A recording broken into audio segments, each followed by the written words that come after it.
प्रश्नावली 1.1 का हम लोग सवाल नंबर 3 हल करेंगे, जिसमें हम देखेंगे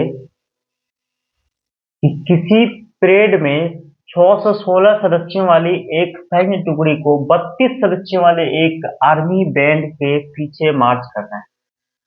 दोनों समूहों को समान संख्या वाले स्तंभों में मार्च करना है। उन स्तंभों की अधिकतम संख्या क्या होगी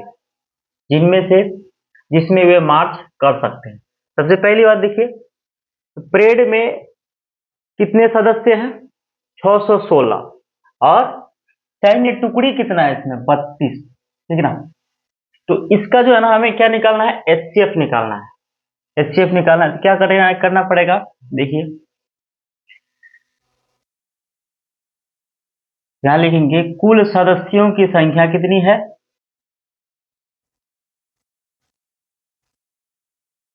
कुल सदस्यों की संख्या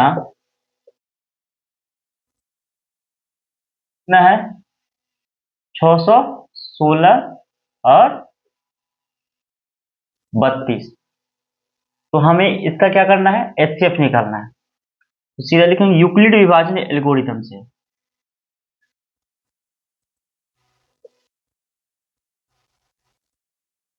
विभाजन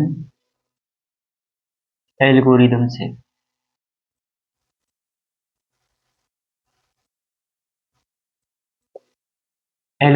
यूक्लिड विभाजन एल्गोरिथम हमारा क्या है? ए बराबर बी क्यू प्लस आर। इस माध्यम से इसका क्या निकालना है? एचसीएफ ज्ञात करना है। देखिए क्या है, तो हम जानते हैं कि ये क्या है। रफ वर्क करना कभी नहीं भूलें, रफ वर्क जरूर कीजिए, जिससे कि गलती होने की संभावना नहीं रहती है, ठीक है। तो रफ वर्क जरूर किया कीजिए।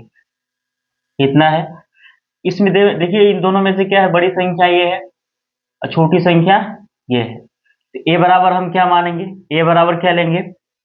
ए बराबर हम जब भी लेंगे 616 लेंगे, क्योंकि यही बड़ी संख्या है। और बी बराबर कितना लेंगे हम? 32, ठीक है।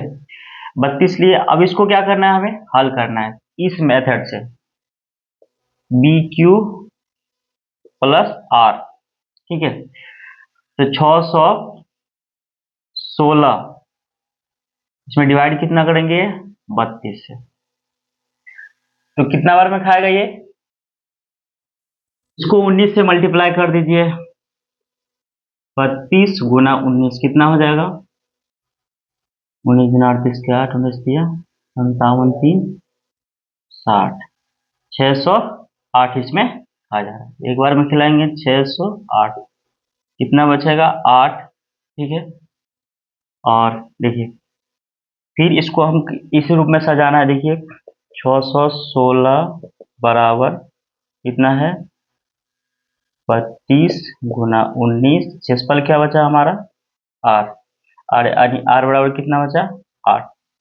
फिर से हमको क्या करना है? इसको ए मानना है और इसको बी मानना है। देखिए इसको ए मानना है, फिर इसको बी। कितना हो जाएगा ये? 32। 8 चौका 32, ठीक। 32 8 गुना 4 प्लस 0।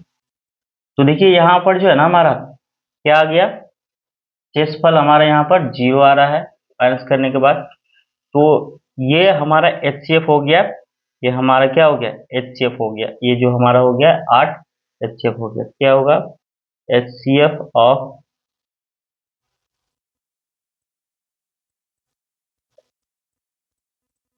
कितना हो जाएगा?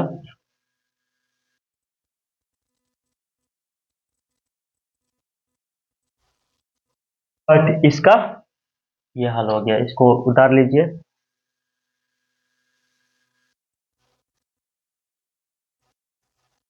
देखिए क्वेश्चन नंबर हमारे पास 4 है। कह रहा है इस सवाल में यूक्लिड विभाजन प्रेमिका का प्रयोग करके दर्शाइए कि किसी धनात्मक पूर्णांक का वर्ग किसी पूर्णांक m के लिए 3m या 3m प्लस 1 के रूप का होता है। आपको याद होगा जब पिछले वीडियो में हम बताए थे, ये क्या है? यहाँ पर क्या दिया है हमारे पास?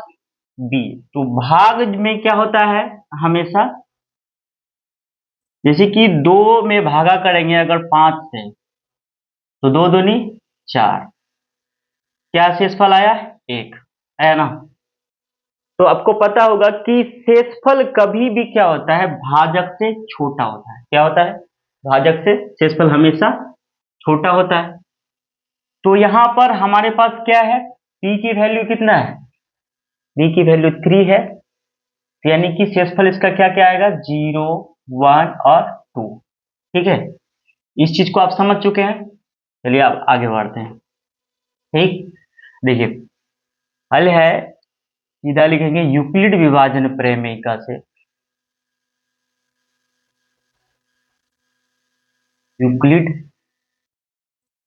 विभाजन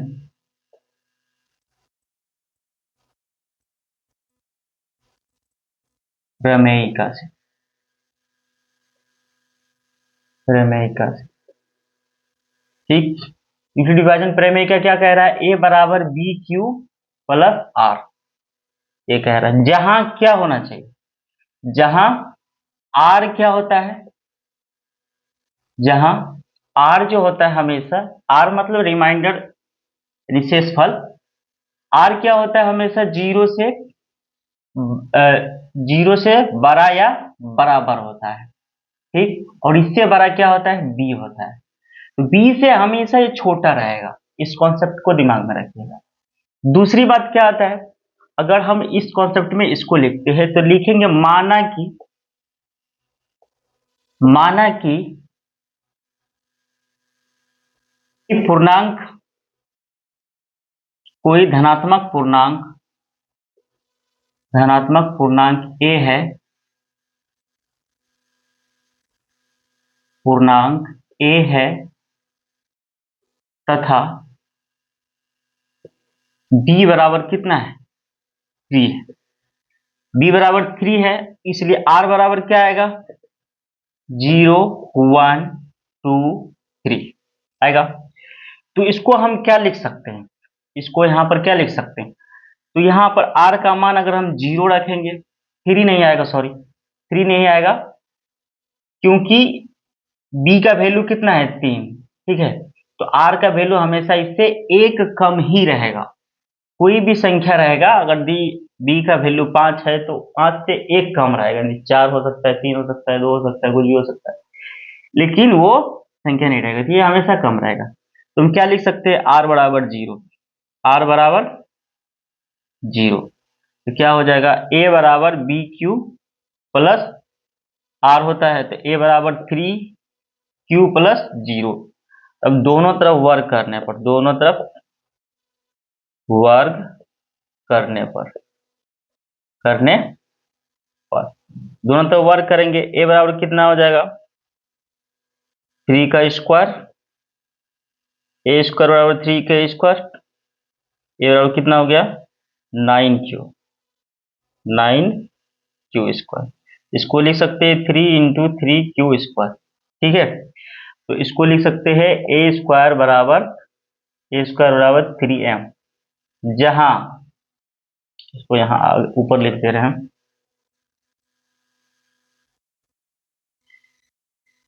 इसको लिख सकते हैं ए स्क्वायर बराबर 3m, जहां m बराबर क्या है?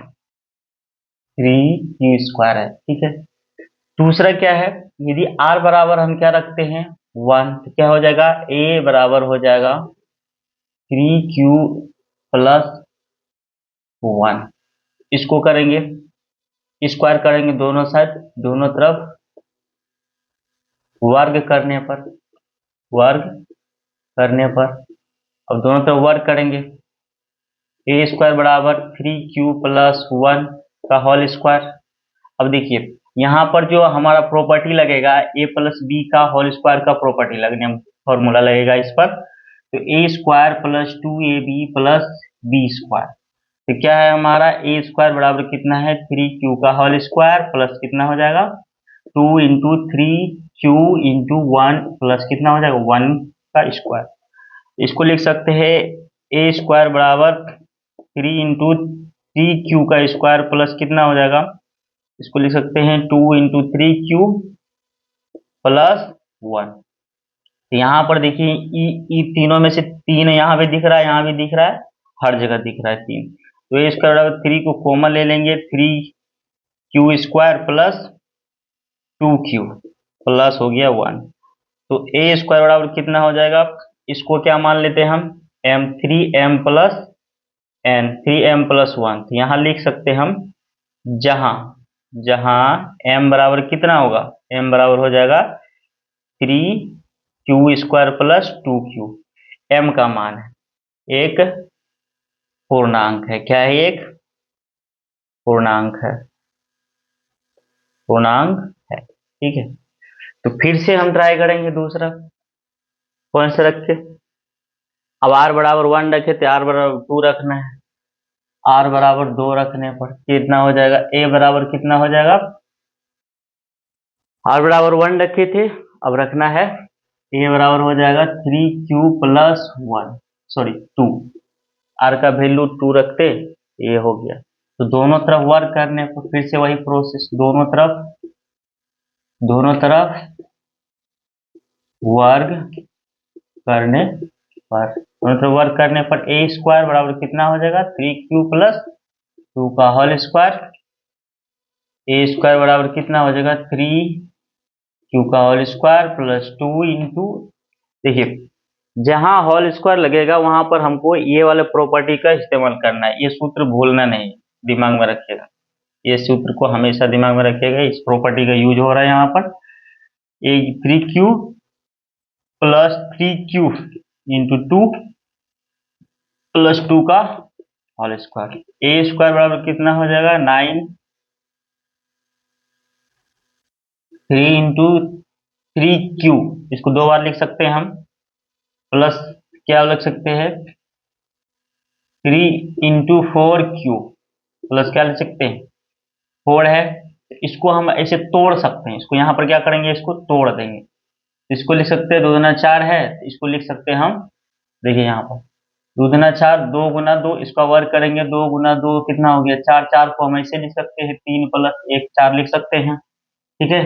उसको यहाँ पर लिखेंगे तो कितना हो जाएगा, 3+1। अब देखिए यहाँ पर ए स्क्वायर बराबर कितना हो जाएगा, 3 कॉमन ले लेंगे, 3q स्क्वायर प्लस कितना हो जाएगा, 4q प्लस 1 प्लस ये 1। तो यहाँ पर जो 1 आया ये कॉमन लेना, देखिए यहाँ भी 3 दिखाई दे रहा है, यहाँ भी 3 दिखाई दे रहा है, यहाँ भी 3 दिखाई दे रहा है, कॉमन लेने आना चाहिए, ठीक है। ये हमारा जो है ना, ये जो कॉमन लेते हैं, कहाँ से लेते हैं, विभाज्यता नियम से, ठीक है, ठीक, वहां से हम लोग इसको कॉमन लेते हैं, ठीक है, कॉमन लेने आना चाहिए, ठीक है। तो यहाँ से कॉमन ले लिए 3 प्लस इसके बराबर m मान लेंगे, ठीक है, ए स्क्वायर बराबर कितना हो जाएगा, 3m+1, तो ए स्क्वायर कितना, 3m+1, ठीक है।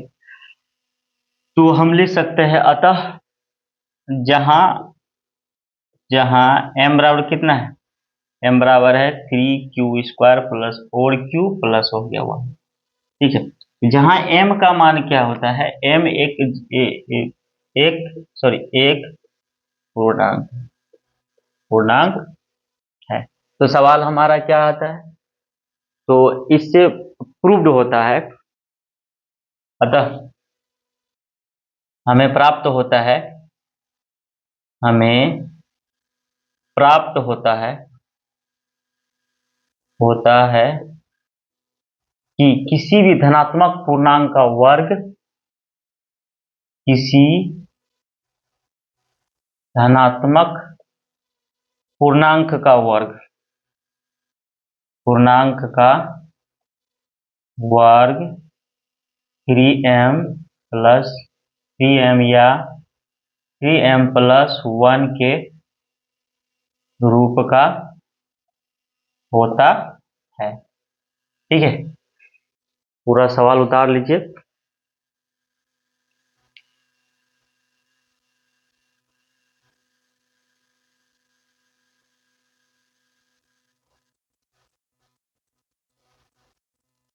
क्वेश्चन नंबर 5 हमारे पास है, यूक्लिड विभाजन प्रमेयिका का प्रयोग करके दर्शाइए कि किसी धनात्मक पूर्णांक का घन जो है 9m 9m+1 और 9m+8 के रूप का होता है। तो क्या लिखेंगे हम? हल। सीधा। माना कि कोई माना कि ए कोई धनात्मक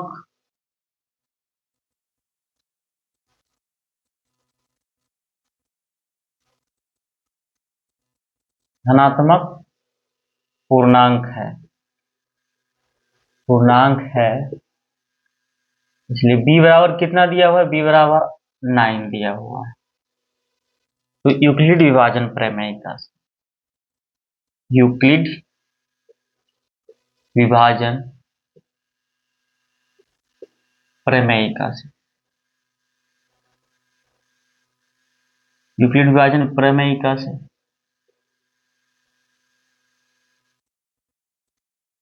प्रमेयिका यूक्लिड विभाजन प्रमेयिका क्या है हमारा? ए बराबर बी क्यू प्लस आर है। तो b बराबर 9 है तो एफ निसंदेह है कि r बराबर कितना होगा? r तो 0 से भरा है, बराबर होता है। तो r बराबर कितना हो जाएगा? ये r बड़ा क्या होना है? b बराबर हमारा 9 दिया हुआ है। ठीक है, तो हमको करना क्या है अब यहाँ पर? देखिए, सीधा लिखेंगे इसको। आगे आप पिछले वाला सवाल में आपको समझा चुके हैं लिखना क्या है, कैसे लिखना है, r का मान क्या क्या रख सकते हैं। तो यहाँ से हम डायरेक्ट पुट करेंगे, डायरेक्ट करते हैं। ठीक है, तो यहाँ पर क्या करते हैं? r बराबर हम 0 ले लेते हैं। r बराबर 0 लेने के बाद क्या हो जाएगा? a बराबर 9q 9q प्लस 0। तो देखिए सवाल में क्या कह रहा है, ध्यान से देखिए। पूर्णांक का घन यानी कि क्यूब क्या होना चाहिए? क्यूब होना चाहिए। पूर्णांक का घन क्या होना चाहिए? क्यूब होना चाहिए। तो दोनों तरफ हम यहाँ पर क्यूब करेंगे, इधर भी और इधर भी। तो लिखेंगे दोनों तरफ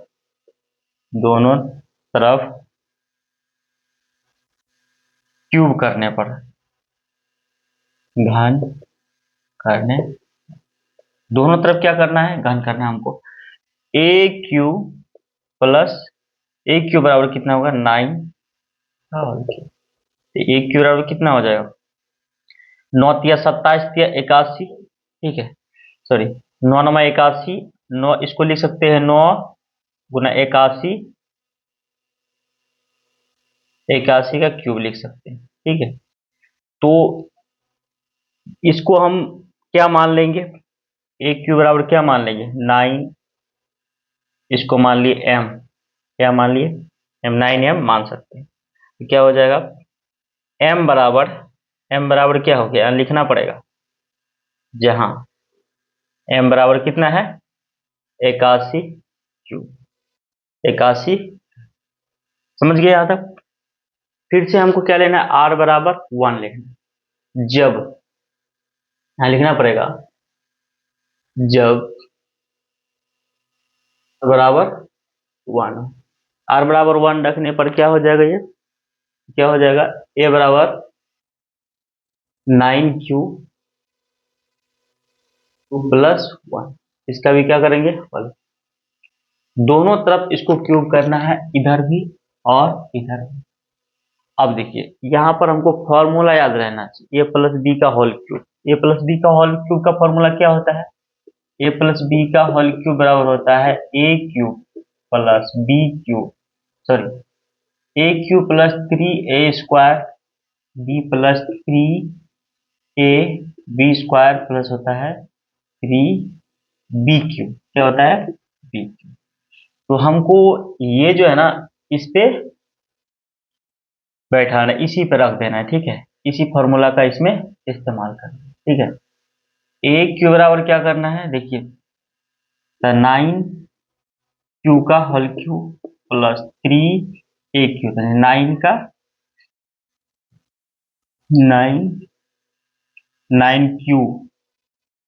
का होल स्क्वायर इंटू कितना है? बी बराबर 1 है तो 1 दे दीजिए। फिर कितना है? प्लस 3, फिर 9q, ए का वैल्यू कितना है? 9, लिखे यहाँ पर 9। फिर कितना है बी स्क्वायर, यानी कि बी वैल्यू कितना है 1 था, प्लस बी क्यू कितना है 1। ठीक है, यहां तक समझ में आ गया। आशा करते हैं यहां तक आप लोग समझ गए होंगे। तो क्या किए, इस प्रॉपर्टी को इसमें यूज किए, ए प्लस बी के होल क्यू को सूत्र फॉर्मूला जो होता है इस फॉर्मूला में इसका इस्तेमाल। अब देखिए कितना हो जाएगा, ए क्यू बराबर हो जाएगा 9। इसको क्यूब लिखने के लिए हम इसको ऐसे भी कर सकते हैं, इंटू 81 का क्यूब, अभी जैसे पहले किए थे। ठीक है, प्लस क्या ले सकते हैं इसको, फिर यहाँ 3 इंटू 81 का स्क्वायर। ठीक है, फिर इसको क्या ले सकते हैं, प्लस 3 इंटू 9 की, क्योंकि एक का स्क्वायर तो एक ही होता है, इसका कुछ तो होता ही नहीं है। ठीक है, कितना हो जाएगा 9 की। ठीक, 9 क्यूब प्लस हो गया 1। यहां पर ध्यान से देखिए, तो सब में जो है 9 है, देख लीजिए यहां ध्यान से, सब में क्या है 9। ठीक है, एक क्यू है 9 मत समझिएगा, सब में 9 दिखाई दे रहा है। इसको यहाँ पर 9 कॉमन ले लें, क्या करेंगे कॉमन ले लें, ए क्यू बराबर क्या हो जाएगा 9 कॉमन ले लिए, कितना हो जाएगा 81। 81 क्यू का क्यू प्लस यहाँ कितना हो जाएगा 3 यानी कि 27, इसमें 9 बचा, 27 क्यू का स्क्वायर प्लस इधर कितना हो जाएगा, इधर हो जाएगा 3 क्यू क्यू, और इसको लिख सकते हैं यहाँ। ठीक, यहां तक समझ में आ गया। अभी ए क्यू बराबर लिख सकते हैं 9m प्लस 1। ठीक है, यहां तक समझ में आ रहा बात। इसको यहां पर ए क्यू बराबर, जहां अब यहां लिखेंगे जहां m बराबर कितना है 81 क्यू, 81 क्यू का क्यू प्लस 27 क्यू का स्क्वायर प्लस 3 क्यू। ठीक है, यहाँ एक पूर्णांक है, ये भी क्या है एक पूर्णांक, पूर्णांक। ठीक है, तो पूर्णांक है।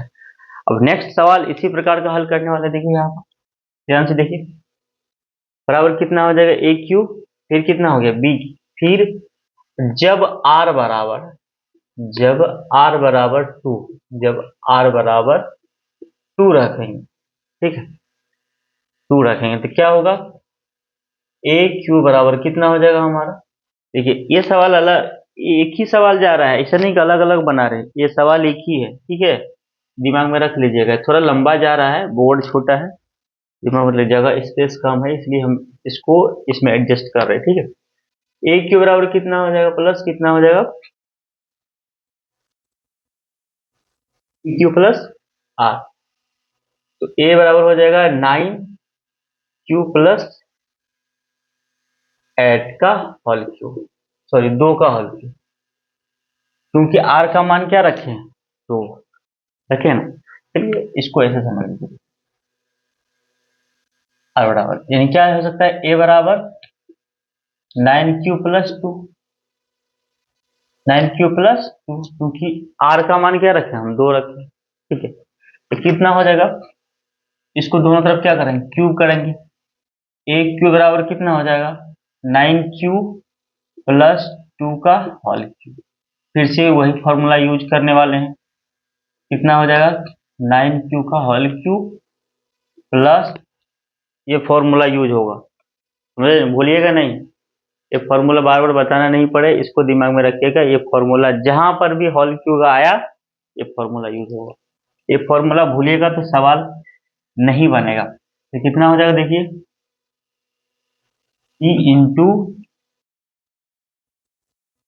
B Q, 3 into A square B, तो 9 क्यू स्क्वायर इंटू 2, फिर कितना हो जाएगा प्लस 3 इंटू कितना हो जाएगा 3 इंटू ए 9 क्यू प्लस 2 का होल स्क्वायर, सॉरी इंटू 2 का स्क्वायर प्लस कितना होगा 2 का होल। ठीक, फिर इसको हल करिए, कितना हो जाएगा 9 81 9 इंटू 81 क्यूब प्लस इसको क्या कर सकते हैं, अब यहाँ पर इसको लिख सकते हैं 9 3 27 दूनी 54, 54 क्यूब, इसको लिख सकते हैं 9 गुना 54, 1 क्यू का स्क्वायर, प्लस यहाँ क्या लिख सकते हैं, देखिए यहाँ कितना है 4 तिया 12, इसको यहाँ पर लिख दिए 9 गुना 12 क्यू, प्लस इसको क्या लिख सकते हैं 8। यहाँ तक समझ में आ रहा है बात, ठीक है।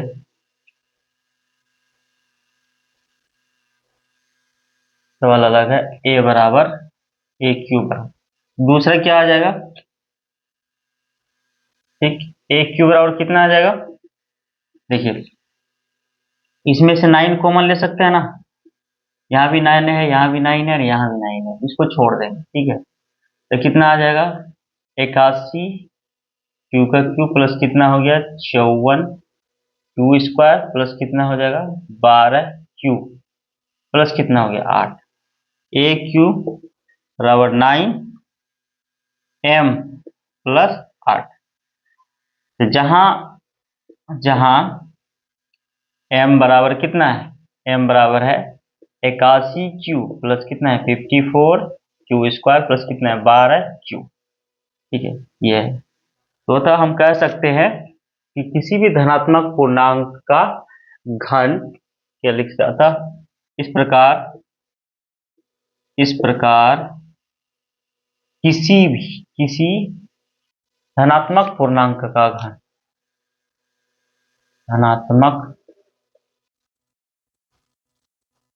पूर्णांक का घन कितना होगा, धनात्मक पूर्णांक का घन 9m या 9m प्लस 1 या फिर 9m प्लस 8 के रूप का होता है, इस कथन से हमारा ये बात प्रूव्ड हो जाता है। पूरा सवाल उतार लीजिए और इसको नोट्स कर लिए, अच्छे से रिवीजन कीजिए, बोर्ड एग्जाम नजदीक आने वाला है, आप लोग का हमारी शुभकामनाएं आप लोग के साथ है, ठीक है। और मैथमेटिक्स में ना रिवीजन बहुत जरूरी होता है, ठीक है, अगर आप रिवीजन नहीं कीजिएगा तो भूल जाइएगा। पर डे प्रैक्टिस दिमाग में रखिए कि 1 घंटा पर डे रिवीजन करना चाहिए हर एक छात्र को, जो मैथमेटिक्स का अगर यदि पढ़ते हैं तो एक समय ऐसा आएगा कि आपको मैथमेटिक्स से प्यार हो जाएगा, गणित से बहुत प्यार हो जाएगा, बिना गणित का मन ही नहीं लगेगा, इसलिए आपको ना पर डे बनाना चाहिए, ठीक है। चलिए